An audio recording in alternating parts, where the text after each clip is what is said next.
கிறிஸ்துவுக்குள் பிரியமானவர்களே, இந்த நாளுக்கான மாலை நேர மன்னா அப்போஸ்தலனாகிய பவுல் ரோமருக்கு எழுதின நிருபம் 3ஆம் அதிகாரம் 20வது வசனம். ரோமர் 3:20, ரோமன்ஸ் 3:20.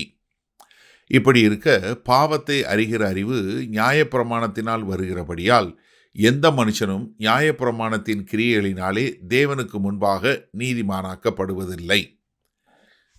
இப்போ அப்போஸ்தலனாகிய பவுல் இந்த அவருடைய வாதத்தில் ஒரு திருப்பு முனைக்கு வர என்ன, இதுவரைக்கும் யூதனும் சரி யூதன் அல்லாதவனும் சரி எல்லாருமே பாவத்துக்கு கீழே இருக்கிறாங்க அப்படின்னு சொன்னவர் இப்போ என்ன சொல்கிறாரு? நியாயப்பிரமாணம் உங்களை ரட்சிக்காது. நியாயப்பிரமாணம் என்ன காட்டும்? நீ பாவிங்கிறத காட்டும். உன்னை ரட்சிக்கிறதற்கு ஒரு இரட்சகர் தேவை என்பதை காட்டும். நான் ஒரு சின்ன காரியம் சொன்னேன். ஏன்னா நேற்றைக்கு சொல்லிக் கொடுத்தேன் எப்படி நியாயப்பிரமாணம் ஒரு கண்ணாடி, வேதவசனம் ஒரு கண்ணாடியை போல் இருக்குன்னு. இப்போ நீங்கள் யோசிங்க, கண்ணாடியில் பார்த்து உங்கள் முகத்தில் ஒரு அழுக்கு இருக்குன்னா நீங்கள் கண்ணாடியில் சேர்த்த மாற்ற முடியுமா? முடியாது, உங்களை திருத்துவதற்கு. அப்போ என்ன, நியாயப்பிரமாணம் என்ன காட்டுகிறது? என்ன என்னால் ரட்சிக்க முடியாதுன்னு இங்கே சொல்லும்போது என்ன சொல்கிறாரு?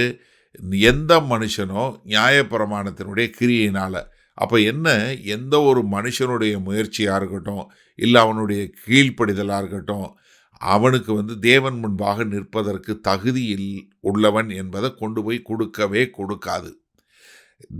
தேவனுக்கு முன்பாக நிற்க தகுதியுள்ளவன் என்பது ஒரு மனித முயற்சியால் நடப்பதில்லை, இது கர்த்தரிலிருந்து பெற்றுக்கொள்வதனால. காரணம் என்ன?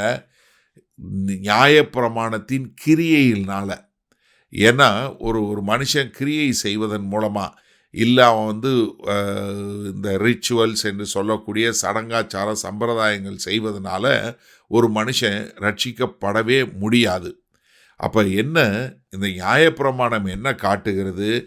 என்ன என்னால் ரட்சித்து கொள்ள முடியாது என்று சொல்லக்கூடிய காரியத்தை 143வது சங்கீதம் 2வது வசனம் பார்க்குறேன். ஜீவனுள்ள ஒருவனும் உமக்கு முன்பாக நீதிமான் அல்லாததினாலே அடியனை நியாயந்தீர்க்க பிரவேசியாதையும். என்ன, ஜீவனுள்ள ஒருவனும், அதாவது உயிரோடு இருக்க ஒருத்தனுமே என்ன, தேவனுக்கு முன்பாக நீதிமானாக இருக்க முடிவதே இல்லை. அதுதான் அப்போஸ்தலனுடைய 13வது அதிகாரம் 39வது வசனம் சொல்லும்போது, மோசேயின் நியாயப்பிரமாணத்தினாலே நீங்கள் எவைகளினின்று விடுதலையாகி நீதிமான்களாக்கப்படக்கூடாதிருந்ததோ, விசுவாசிக்கிறவன் எவனும் அவைகளினின்று இவராலே விடுதலையாகி நீதிமானாக்கப்படுகிறான் என்றும் உங்களுக்கு தெரிந்திருக்க கடவுது. எப்படி? பிரமாணத்தின் மூலமாக ஒருத்தனும் நீதிமானாக்கப்படுவதில்லை. அதனால தான் கலாத்தியர் 2:16 சொல்லும்போது, நியாயப்பிரமாணத்தின் கிரியைகளினாலே எந்த மனுஷனும் நீதிமானாக்கப்படுகிறது இல்லையே. அப்போ என்ன, நியாயப்பிரமாணத்திலிருந்தால ஒரு மனுஷனும் நீதிமானாக்கப்படுவது இல்லை.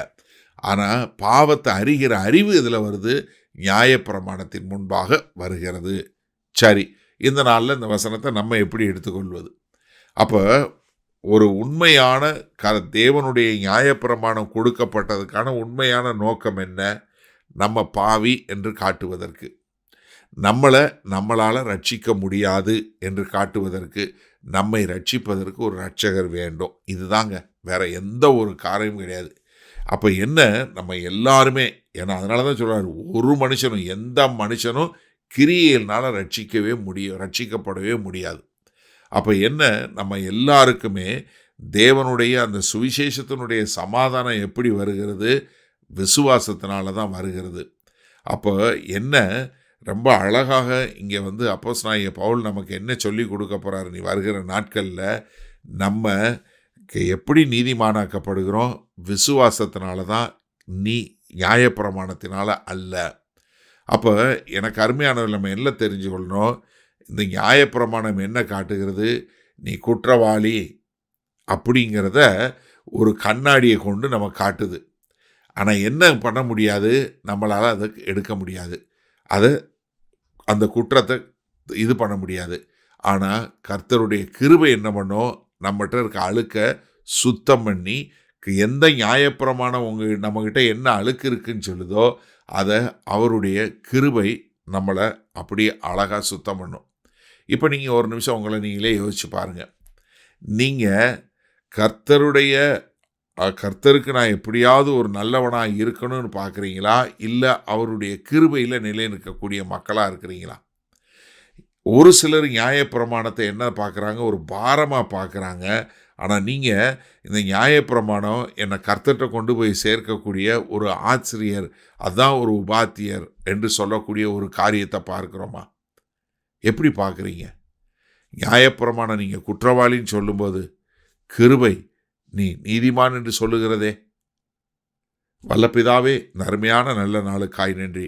ஆமாண்டவரே, நியாயப்பிரமாணம் என்னை குற்றவாளின்னு காட்டுகிறது. கிருபை நான் கர்த்தருக்கு முன்பாக நீதிமானாக்க முடியும் என்று காட்டுகிறது. என்னுடைய சுய கிரியைகளை விட்டு கர்த்தருடைய கிருபையை ஏற்றுக்கொண்டு உமக்கென்று வாழ எங்களை அர்ப்பணிக்கிறோம். மீட்பெறும் இரட்சகருமாகிய இயேசு கிறிஸ்துவின் மூலம் பிதாவே, ஆமேன்.